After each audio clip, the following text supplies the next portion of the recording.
السلام عليكم ورحمة الله وبركاته. الحمد لله رب العالمين الذي نحمده ونستعينه ونستغفره ونعوذ بالله من شرور أنفسنا وسيئات أعمالنا. من يهده الله فلا مضل له ومن يضلل فلا هادي له. أشهد أن لا إله إلا الله وحده لا شريك له وأشهد أن محمدا عبده ورسوله صلى الله عليه وعلى آله وأصحابه ومن سار على نهجه وتمسك بسنته واقتفى أثره إلى يوم الدين وسلم تسليما كثيرا. أما بعد. Hadirin hadirat, kaum muslimin kaum muslimat, jemaah salat zuhur yang dimuliakan oleh Allah Azza wa Jalla. Bersyukur kita kepada Allah Subhanahu wa taala atas limpahan nikmat karunia yang tiada henti-hentinya dicurahkan, diberikan oleh Allah Jalla wa Ala. Alhamdulillah, hingga detik ini kita masih diberikan kesempatan untuk menghambakan diri kepada Allah Jalla wa Ala.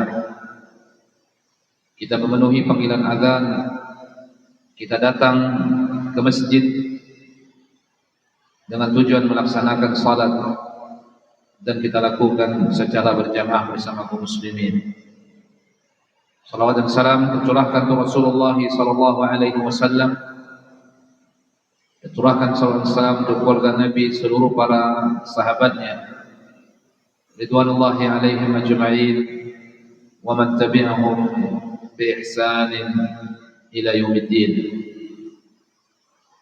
Ma'asyiral kiram, ahibati fillah, hadirin hadirat, muslimin dan muslimat, jemaah salat zuhur yang dimuliakan oleh Allah tabaraka wa taala. Sesungguhnya nikmat-nikmat yang diberikan oleh Allah Jalla wa Ala kepada kita sangatlah banyak. Allah berkata tentang nikmat yang Allah anugerahkan kepada kita, wa fi anfusikum afala tubsirun. Di dalam diri kalian, tidakkah kalian melihat betapa banyak nikmat-nikmat itu? Di dalam ayat yang lain Allah mengatakan, "Qul law kana al-bahru midadan li kalimati rabbi lanafida al-bahru qabla an tanfada kalimatu rabbi walau ji'na bimithlihi madada." Itu semua juga menunjukkan bagaimana banyaknya nikmat yang diberikan oleh Allah Jalla wa Ala kepada kita, sehingga Allah memastikan, wa in ta'uddu ni'matallahi la tuhsuha. Apabila kalian menghitung nikmat-nikmat Allah, la tuhsuha, pasti kalian tidak akan mampu menghitungnya. Itu menunjukkan, ma'asyiral ikhwah, betapa banyaknya nikmat yang diberikan oleh Rabbuna Jalla wa Ala. Marilah kita menjadi orang-orang yang selalu bersyukur kepada Allah dari nikmat yang diberikan oleh Allah Subhanahu wa taala, agar nikmat itu dilanggengkan oleh Allah Jalla wa Ala, agar nikmat itu diawetkan oleh Allah Tabaraka wa taala dan dipelihara serta dijaga, dan selalu Allah berikan kepada kita, bahkan ditambah oleh Allah Tabaraka wa taala. Janganlah kita menjadi orang-orang yang kufur terhadap nikmat Allah, yang tidak tahu bagaimana berterima kasih kepada Allah. Begitu manusia yang berbuat baik kepada kita, begitu kuatnya dan begitu mendalamnya kita merasa berhutang budi. Setiap kita berjumpa dengan orang, kita hormati, kita muliakan, kita sungkan kepadanya, padahal mungkin hanya sedikit kebaikan, hanya secuil kebaikan. Iya, itu adalah kebaikan. Jangan kita lupakan kebaikan-kebaikan orang. Allah berpesan begitu, wala tansawul fadla bainakum. Jangan kalian mudah melupakan kebaikan-kebaikan yang tertebar di tengah-tengah kalian.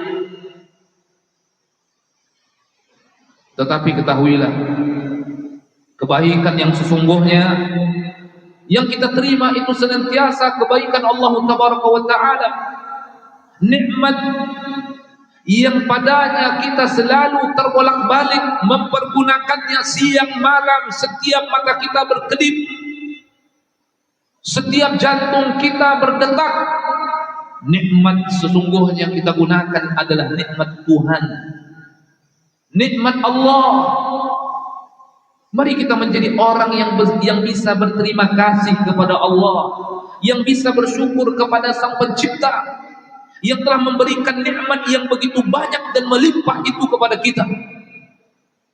Jangan menjadi seperti orang-orang yang tidak tahu bagaimana dia berterima kasih kepada Sang Pencipta.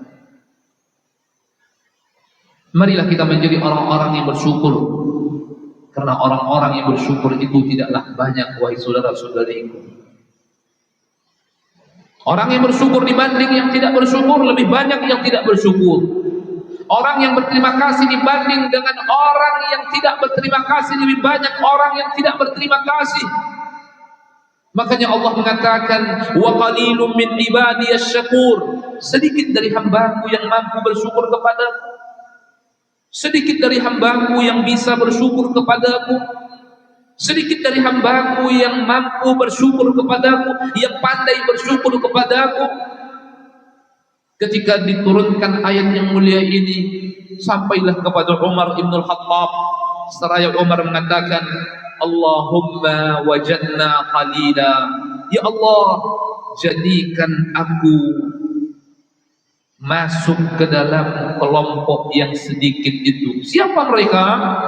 Orang-orang yang bersyukur kepada Allah Tabaraka wa Ta'ala, berterima kasih kepada Allah Tabaraka wa Ta'ala, menghargai nikmat yang Allah berikan kepadanya, menghormati anugerah yang Allah berikan kepadanya. Pertanyaannya, wahai saudara-saudariku, bagaimana semestinya kita menjadi orang yang bersyukur kepada Allah Tabaraka wa Ta'ala? Menjadi orang yang bersyukur kepada Allah, yang pertama adalah meyakini seluruh nikmat datang dari Allah Tabaraka wa Ta'ala.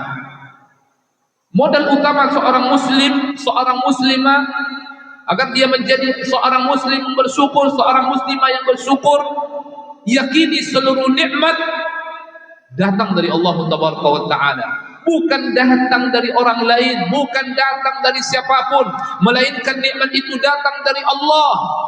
Allah yang memberikan, walaupun mungkin lewat tangan-tangan manusia, walaupun mungkin lewat jembatan orang lain, tapi yang menakdirkan nikmat itu sampai ke tangan manusia, lalu dia rasakan, dialah Allah Tabaraka wa Ta'ala. Makanya dalam Al-Quran Allah mengatakan, wa ma bikum min ni'matin fa minallah. Nikmat apapun bersama kalian itu semua datang dari Allah Subhanahu wa Ta'ala. Jadi yang pertama adalah yakini seluruh nikmat, yang besar, yang kecil, yang nampak, yang tidak nampak, yang zahir, yang batin. Yakinkan seluruh nikmat itu datang dari Allah Tabaraka wa Ta'ala. Allah yang memberikan, Allah yang menganugerahkan, Allah yang menakdirkan, Allah yang mengirimkan. Jangan diyakini nikmat itu datang dari si fulan, datang dari si fulan, karena ini dan itu. Tidak. Nikmat itu datang dari Allah Tabaraka wa Ta'ala. Allah yang memberikan hambanya nikmat-nikmat, karena itu janji dari Allah Tabaraka wa Ta'ala. Kemudian yang kedua, saudara-saudariku, bagaimana kita bersyukur kepada Allah dari nikmat yang diberikan oleh Rabbuna Jalla wa Ala. Yang kedua adalah tempatkan nikmat-nikmat itu pada tempatnya. Tempatkan nikmat itu pada tempatnya, karena setiap nikmat itu ada tempatnya. Allah memberikan harta kepada kita, tempatkan harta kita itu di tempat-tempat ibadah. Tempatkan harta kita itu di tempat-tempat yang dicintai, yang diridhai, yang dimuliakan, bahkan dianjurkan oleh Rabbuna Jalla wa Ala. Dan sebentar lagi, ma'asyar muslimin, Kita akan berjumpa dengan Idul Adha. Di dalamnya ada korban, di dalamnya ada udhiyah. Salah satu ibadah maliyah, ibadah yang berkenaan dengan harta, ibadah yang berkenaan dengan harta.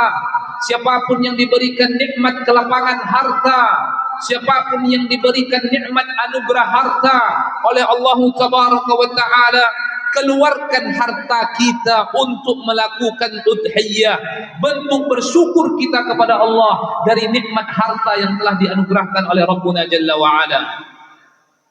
Fasalli li rabbika wanhar, salatlah selalu untuk Tuhanmu dan lakukan penyembelihan. Allah perintahkan Nabi SAW karena Nabi telah diberikan anugerah, karena Nabi telah diberikan nikmat yang begitu banyak oleh Rabbuna Jalla wa'ala, sehingga Allah katakan fasalli li rabbik, salatlah engkau selalu untuk Tuhanmu wahai Muhammad, wanhar, dan lakukan penyembelihan. Sehingga setiap tahun Nabi melakukan penyembelihan. Setiap tahun Nabi melakukan penyembelihan, bentuk rasa syukur kepada Rabbnya. Bahkan di tahun terakhir, ketika Nabi SAW berada di kota suci Mekah, Nabi SAW sampai menyembelih 100 ekor unta. Bayangkan ma'asyar muslimin, ketika itu Nabi mendapatkan kelapangan, ketika itu Nabi mendapatkan rezeki, ketika itu Nabi mendapatkan anugerah nikmat dari Rabbuna Jalla wa'ala, sehingga apa yang dilakukan oleh Nabi? Menyembelih tidak kurang dari 100 ekor unta yang dilakukan oleh Nabi SAW. Maka ibadah yang mulia ini jangan kita lewatkan ma'asyar muslimin.